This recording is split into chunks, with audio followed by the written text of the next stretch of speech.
સિવાય કરે જાય એમ કહ્યું છે ને, તે એવું છે. અત્યારે ગઈકાલે બેંક માંથી કોઈ માણસ ગયો હોય આપડે પાડોશી, તે બેંક માંથી રૂપિયા લાવતા પડી ગયા અને ઘેર ઠપકો ખાવો પડ્યો. એ જોઈને આપડે બીજા એક માણસ ને એમ કહીએ કે લે ભાઈ બેંક માંથી રૂપિયા લઈ આવે, જો તો મને મનમાં વિચાર પડી જશે તો શું, હું શું કહે, એ શું કે છે એની ફળની આશ એટલે એના ભવિષ્યનું ચિંતન કર્યા પહેલા છે એનું કામ કરે જાઓ. તમારા તમે નિર્ભય થઈને કામ કરે જાઓ એવું કહેવા માંગે છે. અને ફળની આશ રાખ્યા સિવાય તો આ જગતમાં એક જાનવર તમારી પાસે નહીં આવે, કારણ કે આ શરીરનો સ્વભાવ જ છે ફળની આશાનો. જો જે આ લોકો ફળ માને છે ને એ જુદી વસ્તુ છે. લોકો ફળ માને છે એ વસ્તુ જુદી છે, કૃષ્ણ ભગવાન નું કહેવું જુદું છે. હવે હું કઉ છું એમ જ છે એવું તમારે માની લેવું નહીં. પાછું હું તો મારો અભિપ્રાય બતાવું છું. જો એમ એનો અર્થ થઈ શકે કે કામ કરવું સદધર્મથી સદવિચારથી કામ કરવું એ જેટલો અધિકાર છે એટલો તારો ફળ મેળવવાનો પણ અધિકાર છે. પણ તું કામ કર અને જે ફળનો તારો અધિકાર છે એ વ્યક્તિગત રીતે મળવાનું છોડી દે, સમાજને સોંપી દે. એટલે એ it's a social obligation. Work for an individual is a social obligation. You have a right to work, you have a right to enjoy the fruit of your work. But then leave the right of fruit to the society and let it give as much as you require. એટલે it's a communist principle, a socialist principle. એમ હું એને સમજુ છું. તોય છે તો લોકો 10 જણા આપે બીજા ના આપે, સમજ પડે ને. કોઈ આપી દેવાનું શીખે જ નથી ને લોકો. એ તો ભગવાન શીખવાડે તો કોઈ આપી દેવાનું શીખે એવા નથી. વસ્તુ સીધી તું નિર્ભય થા કે છે કે તું કામ કરે છે ને ફળની આશા સિવાય કે ભાઈ આમ પડી જશે કે તું શું કરીશ, શું આ ધંધો કરવો હોય ને ખોટ જાય શું કરવું, ફળ થાય શું થયું. એટલે પછી માણસ થી તો સંસારે ના મંડાય કરી. આમાં આ જે વાત કરું છું આજે બધી એ મારું દ્રષ્ટિબિંદુ છે. શું છે? અને જ્ઞાન ની વાત કહીશ તે હું તમને એક્ઝેક્ટ કહીશ. એમનું કેવું એમ છે કે કર્મ કરે તો ફળ આવે જ, કર્મ કરે તો ફળ આવે જ. પણ હવે કર્મ કરતી વખતે માણસ જે ફળ લાવવાની આશા એ કર્મ કરે છે એ જ ફળ આવે કે બીજું આવે, એમાં એનો અધિકાર છે.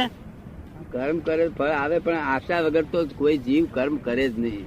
આપણે અત્યારે જે કર્મ કરીએ અને જે ફળ આવ્યું તો આપણે એમ માની લઈએ કે આ મેં કર્મ કર્યું તો જ ફળ આવ્યું અને આ મારો અધિકાર છે, આ મારા કર્મથી જ આ ફળ આવ્યું. તો એ બેની વચ્ચે શું કહે છે? કર્મનો અધિકાર અને ફળ આવે છે તે કર્મ કરનારની ફળ ઉપર કેટલો અધિકાર છે? ફળ જ કર્મ ને લઈને જ આવે છે. હા, કર્મ હોય તો જ ફળ છે, ને કર્મ નથી તો ફળ નથી. શું છે? બરોબર. તને સમજ ને. અને તે કર્મ પુણ્ય કર્મ છે તો ફળ આવશે, અને એનું એ જ કર્મ પાપ કર્મ છે, પાપના ઉદય થી થયેલું છે કર્મ, તો ઉડતું ખોટ જશે. શું કહ્યું? મહેનત કરીને ખોટ લાવશે. એટલે આ કર્મ ને આધીન છે બધું. પુણ્ય કર્મ છે તો તમને ફળ આપશે. એકલા કર્મ ને આધીન છે કે બીજા કઈ છે અંદર જોડે? કોણ? કર્મ જે થાય છે અને ફળ આવે છે તે એકલા કર્મ ને લીધે ફળ આવે છે કે બીજું કઈ છે તારે ફળ આવે છે? બીજું કશું જ નથી.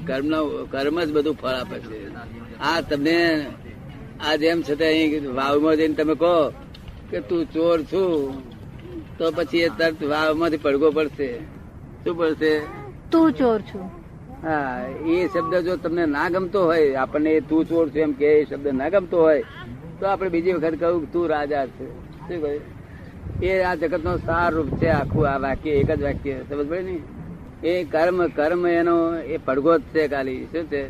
અને કર્મ સ્વતંત્ર રીતે કરતો જ નથી કોઈ, પરવશતાથી કર્મ કરવા પડે છે. શું થયું? સ્વતંત્ર રીતે કોઈ કરતો જ નહીં. સ્વતંત્ર કર્મ કરે તો જ ગુનેગાર ગણાય. પરવશતાથી કરે છે એટલે પરવશતાથી ભોગવવું પડે છે. ભાઈ ગુનેગાર છે નહીં કોઈ. શું આપણે ગુનેગાર માનીએ છીએ આપણી ભ્રાંતિ છે. આ જગતમાં કોઈ પણ માણસ ગુનેગાર છે કે કોઈ ખોટો છે એ બધી ભ્રાંતિ છે. કર્મની સાથે ફળ જુદું ના પડી શકે, ફળ છોડી ના શકાય, ફળનો અધિકાર છોડી. વાવમાં જઈને પડઘો પાડ્યો, એ માણસ જો વાવ ના હોય તો પાછું આવે ખરું પડઘો? વાવ ના હોય તો જે કર્મ કરનારો છે એ પણ એક સંજોગ છે ને બીજા સંજોગ ભેગા થાય તારે ફળ આવે છે ને. હા, એ તો બધા સંજોગ ભેગા થાય તો જ ફળ. હા, એટલે કર્મ કરનાર એમ માને કે આ ફળ મારે લીધે જ આવ્યું છે તો એ ભ્રાંતિ છે કે હકીકત છે?